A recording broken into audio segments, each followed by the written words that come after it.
Baik, Assalamualaikum warahmatullahi wabarakatuh.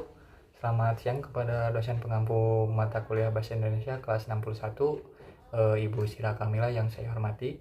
Dan selamat siang juga kepada teman-teman yang menonton video ini. Nah, sebelumnya perkenalkan, nama saya Ripai Piensa dengan NIM 1312411. Di sini saya akan mempresentasikan hasil penelitian yang sudah dilakukan oleh kelompok saya, yaitu kelompok 7, dengan judul analisis perbandingan bahan bakar minyak non-etanol dengan bahan bakar minyak E10 pada efisiensi kinerja mesin. Nah, jadi untuk makalahnya sendiri sudah saya ringkas dan yang akan saya bahas pada video ini hanyalah poin-poin berikut saja. Nah, masuk ke poin pertama yaitu ada latar belakang. Nah, latar belakang dari penelitian kami sendiri itu muncul dari adanya isu-isu yang sedang hangat diperbincangkan di masyarakat pada saat itu. Dimana isu yang sedang hangat diperbincangkan masyarakat pada saat itu terkait dengan kebijakan Menteri ESDM yang membatasi impor pada pihak swasta, dimana diwajibkan juga pembelian BBM itu via Pertamina.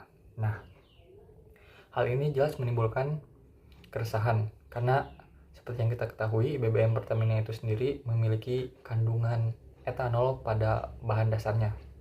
Nah, etanol sendiri itu memiliki sifat yang higroskopis, di mana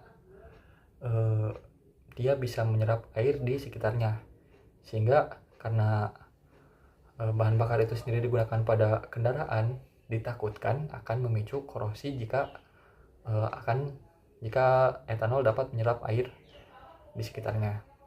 Nah, selain itu muncul juga pendapat bahwa penggunaan bahan bakar dengan campuran etanol itu lebih boros daripada bahan bakar bensin murni biasa.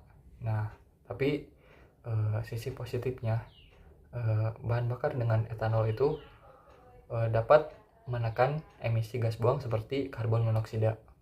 Hal ini disebabkan karena seperti yang kita ketahui, etanol mengandung oksigen pada unsur senyawanya sendiri, sehingga pembakaran yang dihasilkan lebih sempurna. Nah, baik, selanjutnya, nah, untuk rumusan masalah dan tujuan. Nah, jadi fokus masalah kami itu ada dua, yaitu yang pertama, bagaimana pengaruh bahan bakar etanol terhadap efisiensi kinerja mesin, dan yang kedua, bagaimana perbandingan efisiensi kinerja mesin menggunakan bahan bakar non-etanol dengan etanol. Nah, tujuannya yaitu jelas untuk mengetahui pengaruh etanol dan membandingkan tingkat efisiensinya. Nah, lalu ada metode. Jadi metode penelitian ini dilakukan dengan menggunakan metode penelitian komparatif dengan pendekatan kuantitatif yang berbasis studi literatur. Nah, metode penelitian komparatif digunakan karena penelitian ini bertujuan untuk membandingkan dua variabel, yaitu efisiensi kinerja mesin yang menggunakan bahan bakar minyak non-etanol dan bahan bakar minyak E10. Sedangkan pendekatan secara kuantitatif digunakan karena data yang dianalisis berupa data dari penelitian yang sebelumnya sudah dilakukan, seperti konsumsi bahan bakar spesifik, energi yang dihasilkan bahan bakar etanol, dan nilai RON. Lalu untuk teori yang pertama itu ada karakteristik bahan bakar, di mana dapat dilihat pada data di sebelah kanan ada data perbandingan gasolin dan etanol. Di sini dapat dilihat bahwa nilai kalor untuk bensin murni itu lebih tinggi daripada nilai kalor untuk etanol. Nah, untuk bensin murni sendiri nilai kalornya itu sekitar 44 MJ per kilogram, sedangkan untuk etanol itu hanya sekitar 27 MJ per kilogram. Nah, tapi berbeda pada nilai RON-nya.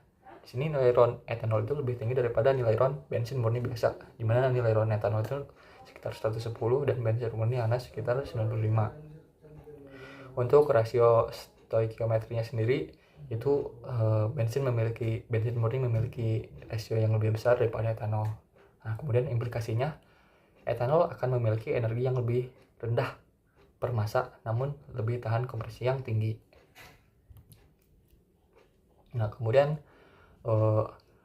untuk teori dari tren kinerja mesin yang sudah kami kumpulkan dari beberapa data literatur, di sini menunjukkan bahwa untuk daya itu akan menurun seiring bertambahnya kadar etanol karena LHV-nya akan turun juga. Nah, kemudian untuk konsumsi bahan bakar itu akan meningkat seiring bertambahnya etanol. Dan tapi untuk emisi itu CO dan HC-nya akan menurun seiring pertambahan etanol karena pembakarannya lebih sempurna.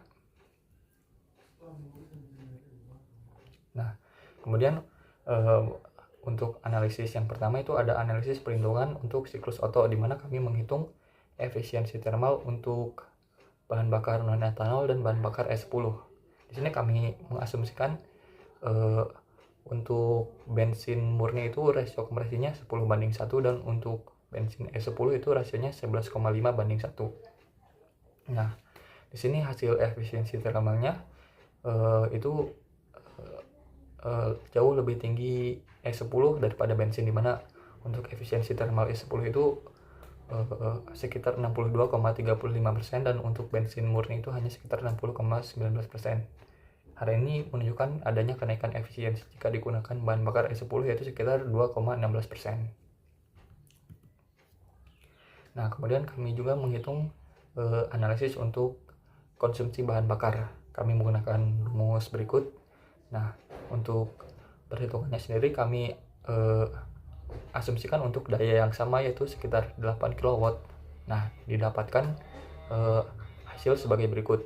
Nah, hasilnya itu konsumsi massa untuk bahan bakar E10 itu naik sebesar 0,653%. Nah, kenaikan efisiensi thermal ini hampir menutupi kerugian akibat rendahnya nilai kalor etanol. Nah, kemudian yang terakhir untuk kesimpulan, yang pertama yaitu penggunaan E10 meningkatkan angka oktan sehingga memungkinkan rasio kompresi naik dari 10 ke 11,5. Nah, yang meningkatkan efisiensi thermal siklus Otto sebesar 2,16%. Nah, kemudian yang kedua, meskipun nilai kalor E10 lebih rendah, peningkatan efisiensi membuat kinerja mesin hampir setara, yaitu hanya naik sekitar 0,65% dalam konsumsi massa.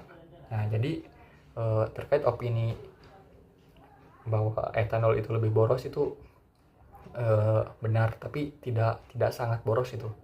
Hanya di sini dapat dilihat hanya naik sekitar 0,65% saja.